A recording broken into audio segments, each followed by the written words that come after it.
శ్రీ గురుభ్యో నమ. మనము ప్రతిరోజు కూడా భగవంతుని దగ్గర అనేకమైనటువంటి కోరికలు కోరుతాం, మొక్కులు మొక్కుతాం. కానీ ఎప్పుడైనా ఆలోచించారా అసలు? భగవంతునికి మన నుండి ఏం కావాలి? భగవంతుడు ఏదైనా కోరుతున్నాడా అసలు మన నుంచి అనేటువంటి భావన, ఆలోచన అనేది చేసినారా? భగవంతుడు ఏమైనా కోరుతాడా భక్తుల నుంచి? అంటే కోరతాడట. భగవద్గీతలో స్వయంగా శ్రీకృష్ణ పరమాత్మే చెప్పినాడు, అర్జునా, నాకు నా భక్తుల నుంచి 8 రకాల కోరికలున్నాయి. అవి ఉన్నవాడు నా పరమ భక్తుడని నేను గర్వంగా చెప్పుకుంటాను. అంటే నేను భగవంతుని భక్తుడిని అని చెప్పుకోవడం కాదు. నేను ఆ భక్తుడికి భగవంతుణ్ణి అని భగవంతుడు గర్వంగా చెప్పుకుంటాడట. అసలు ఆ లక్షణాలేమిటి అనేటువంటి విషయాన్ని ఈ వీడియోలో తెలుసుకుందాం. అవి అలవరుచుకుంటే ఆ భక్తుడు ఏదీ కోరకున్నా అన్నీ ఇస్తాను. అతడు కోరకముందే అతడి అవసరాలన్నీ నేను తీరుస్తాను అంటాడండి పరమాత్మ. కాబట్టి అన్నీ అలవరుచుకోకపోయినా కొన్నైనా సరే అలవరుచుకునేటువంటి ప్రయత్నం చేద్దాం. 2 శ్లోకాలలో ఆ 8 లక్షణాలు చెబుతాడు. ముందుగా ఆ శ్లోకాలను మీకు వినిపించే ప్రయత్నం చేస్తాను.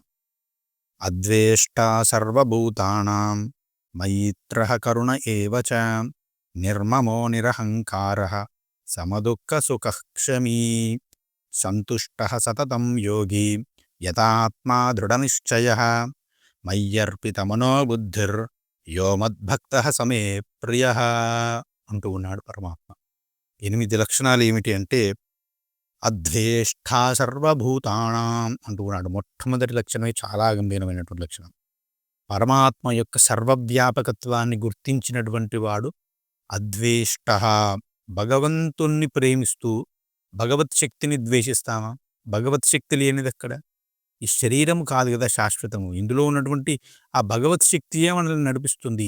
అది తెలుసుకొని ఎవడు సర్వజీవుల ఎడల సమమైనటువంటి భావన కలిగి ఉంటాడో, మిత్ర భావన కలిగి ఉంటాడో, వాడు నాకు చాలా ఇష్టమైన వాడు అంటూ ఉన్నాడు. అద్వేష్టా సర్వభూతానాం.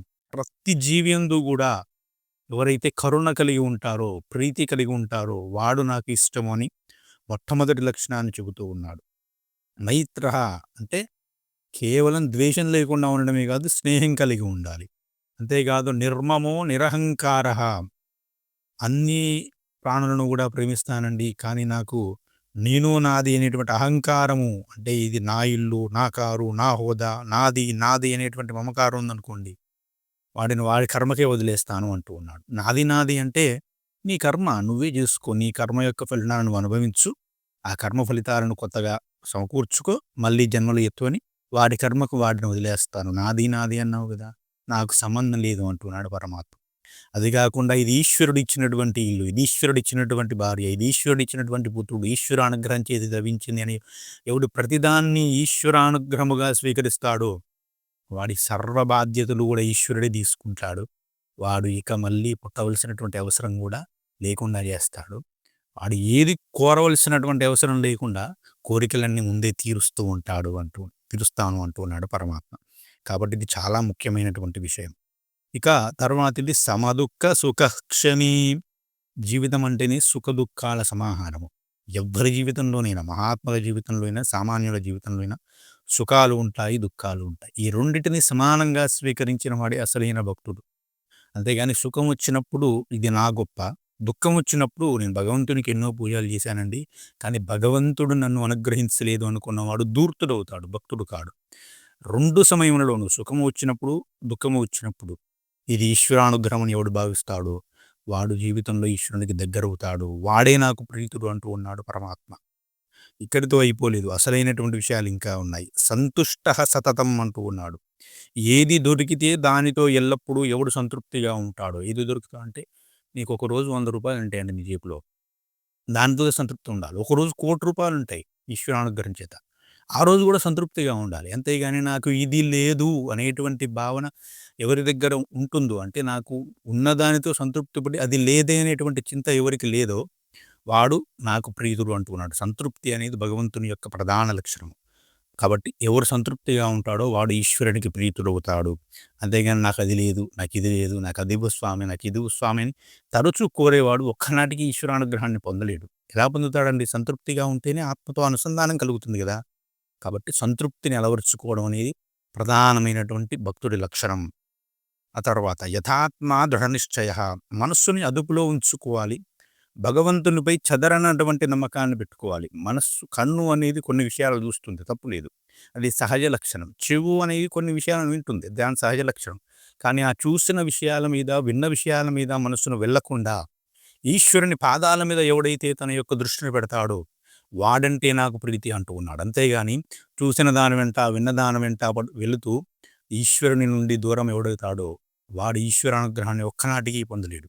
లౌల్యము అనేది భగవంతుని నుంచి మనల్ని తొందరగా దూరం చేస్తుంది. కాబట్టి ఆ లౌల్యాన్ని ఎవడు జయిస్తాడో, ఎవడు స్థిరమైనటువంటి మనస్సును కలిగి ఉంటాడో, ఈశ్వరుని యందే స్థిరమైన దృష్టి పెట్టాల్సిన అవసరం లేదండి నిజంగా చెప్పాలంటే.